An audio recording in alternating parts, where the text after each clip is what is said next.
warahmatullahi wabarakatuh. Waalaikumsalam warahmatullahi wabarakatuh. Bismillah, alhamdulillah, alhamdulillahirabbil alamin. Wa bihi nasta'inu ala umuri dunya waddin. Shalatu wassalamu ala asyrofil anbiya'i wal mursalin sayyidina wa maulana Muhammadin wa ala alihi wa sahbihi ajma'in, amma ba'd. Alhamdulillah, hari ini kembali kita bertemu dengan mata pelajaran Al-Quran yang mana hari ini di akhir bulan September. Tanggal berapa ini? 30. Jadi alhamdulillah. Nah, kemudian untuk hari ini semuanya sehat? Sehat. Alhamdulillah. Jadi buku apa hadisnya dibawa? Ya. Jadi sebelum Bapak jauhkan lagi mengawali pembelajaran untuk hari ini, mari kita sama-sama berdoa. Untuk doa, Ikhwan maju memimpin doa.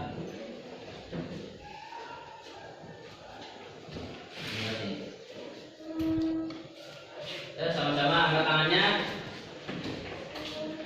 Bismillahirrahmanirrahim. Lagi untuk hari ini ada yang tidak hadir? Ada. Siapa? Aura mana?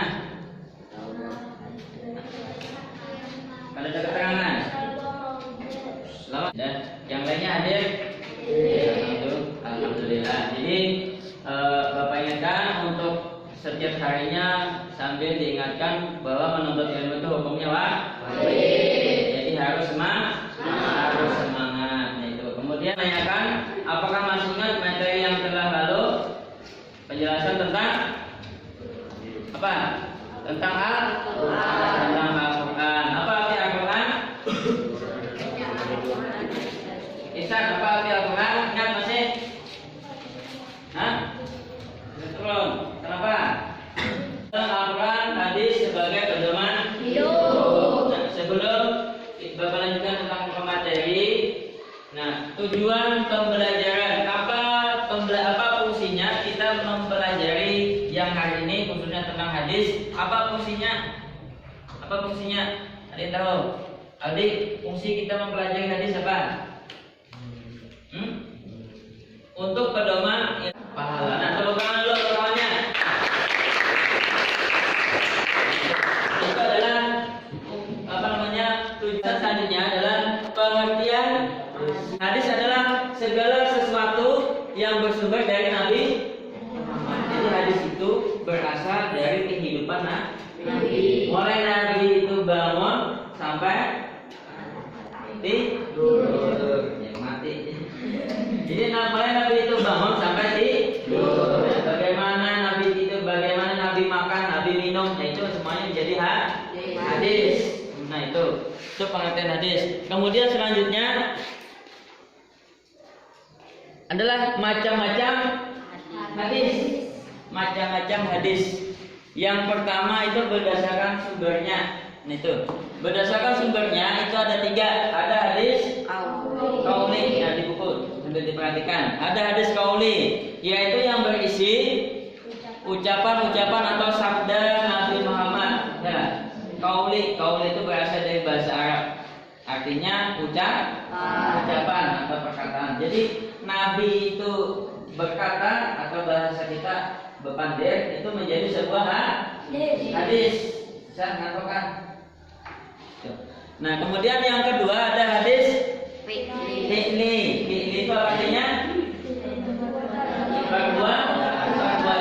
perbuatan itu ya. Ada hadis yang ketiga masyhur. Ada hadis masyhur. Adalah hadis yang diriwayatkan oleh lebih dari 2 orang atau belum mencapai mutawatir. Ya, nah di situ.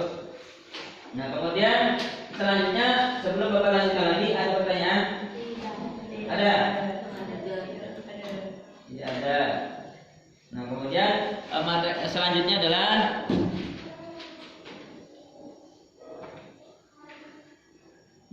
hadis berdasarkan tingkat kebenaran.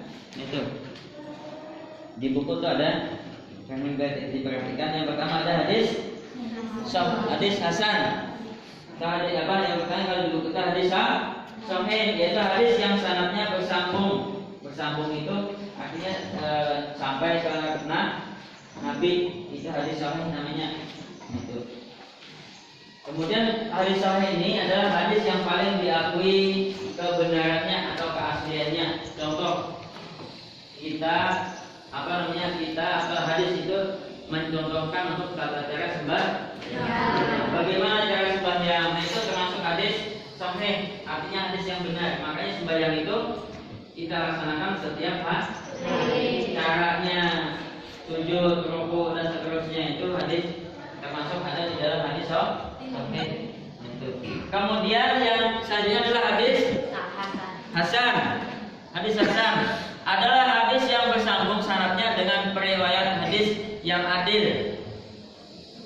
Kemudian rendah tingkat kedebitannya, mulai dari awal sanadnya sampai akhir tidak cacat. Jadi termasuk hadis hasan itu termasuk hampir dengan hadis sahih itu. Kemudian selanjutnya adalah hadis dhaif. Jelas, ada di situ. Yang ketiga hadis baca hadis dhaif Bapak.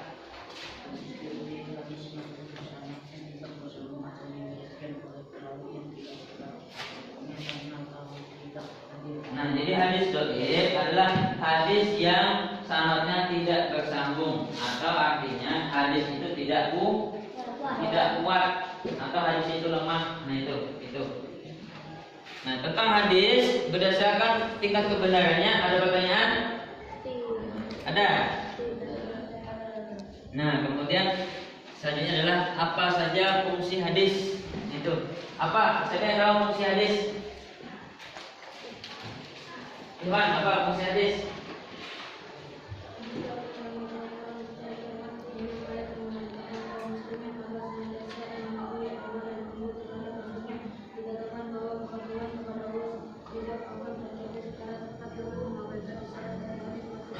Ya, sudah. Jadi fungsi hadis itu ada berapa? Ada empat. Yang di buku ada fungsi hadis itu ada empat. Yang pertama apa? Memperjelas isi Al-Quran. Nah, ini fungsi hadis ada bayan at-takrir, artinya memperjelas isi Al-Quran. Jadi hadis itu gunanya atau fungsinya memperjelas isi Al-Quran. Contoh di dalam Al-Quran ada perintah sholat. Selain sholat apa lagi? Puasa. Nah, jadi sholat itu contohnya tata cara sholat itu tidak ada di dalam Al-Quran. Nah, kemudian tata cara sholat itu diatur di dalam hadis. Nah, itu diatur di dalam hadis. Contoh lagi puasa. Di dalam Al-Quran itu cuma perintah puasa. Hal-hal yang membatalkan puasa itu dijelaskan di dalam hadis. Jadi hal-hal yang membatalkan puasa itu tidak ada di dalam Al-Quran. Nah, itu maksudnya menjelaskan isi Al-Quran atau memperjelas isi Al-Quran. Yang kedua adalah bayan at-tafsir, akan menafsirkan isi Al-Quran. Itu sama seperti tadi contohnya. Jadi menafsirkan, menjelaskan isi dari Al-Quran. Kemudian selanjutnya bayan atas memberi kepastian hukum Islam yang tidak ada di dalam Al-Quran. Jadi itu fungsi hadis. Ada hukumnya, ada halal, ada haram. Itu fungsinya memperjelas apa-apa yang belum disebutkan di dalam Al-Quran, maka dijelaskan di dalam hadis. Contohnya makan makanan yang halal, makanan bangkai yang halal. Contohnya itu dijelaskan di dalam hadis adalah bangkai ikan dan belalang. Kalau bangkai ayam hukumnya haram. Jadi bangkai ikan dan belalang itu contohnya. Kemudian yang keempat bayar nasak, ya, mengganti ketentuan terdahulu. Ada yang bisa menjelaskan maksudnya apa?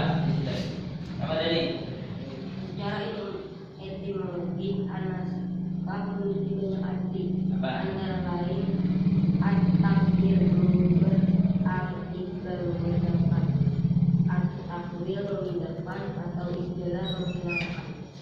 Para ulama mendefinisikan dalil an-nakah sebagai ketentuan yang dapat kemudian lebih menghasilkan ketentuan yang tidak sama. Nah, jadi yang keempat fungsinya adalah menafsirkan atau mengganti ketentuan yang terdahulu. Terdahulu itu maksudnya apa? Terdahulu itu maksudnya ada di kitab-kitab sebelum Al-Quran. Ada kitab apa?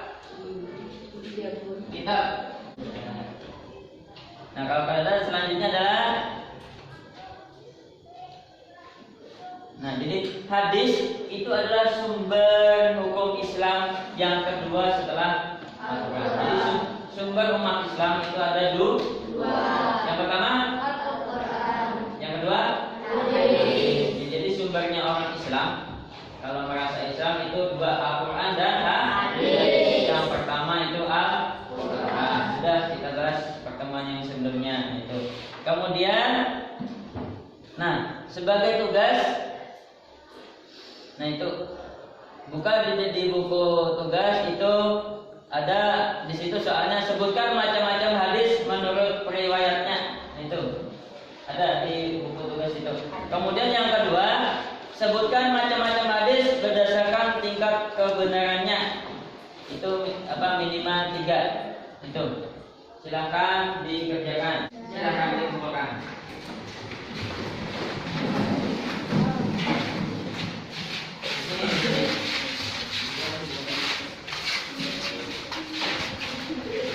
Kemudian sebelum kita akhiri, ada apa kesimpulan apa materi kita untuk hari ini? Apa diantaranya? Bisa? Contoh apa bisa kesimpulan apa hari ini tentang materi fungsi apa pengertian hadis dan fungsinya? Apa? Pesan? Yang lain, yang dapat kita kesimpulan diantaranya lagi adalah menetapkan hukum yang belum ada di dalam Al-Quran. Kemudian untuk tugas di rumah, nah itu buka lagi di buku itu, di buku tugas, kemudian kerjakan, sebutkan atau tuliskan kembali fungsi dari hadis itu, fungsi dari hadis. Ini buka lagi di buku tugasnya itu. Tuliskan kembali fungsi hadis. Apa itu fungsi hadis? Itu paham? Nah, itu dikumpulkan minggu yang akan datang atau pertemuan yang akan datang. Sebelum Bapak akhiri ada pertanyaan? Nah, kalau tidak ada, maka sebelum kita mengakhiri pembelajaran, mari kita berdoa sama-sama. Nah, dan mulai berdoa 2, 3.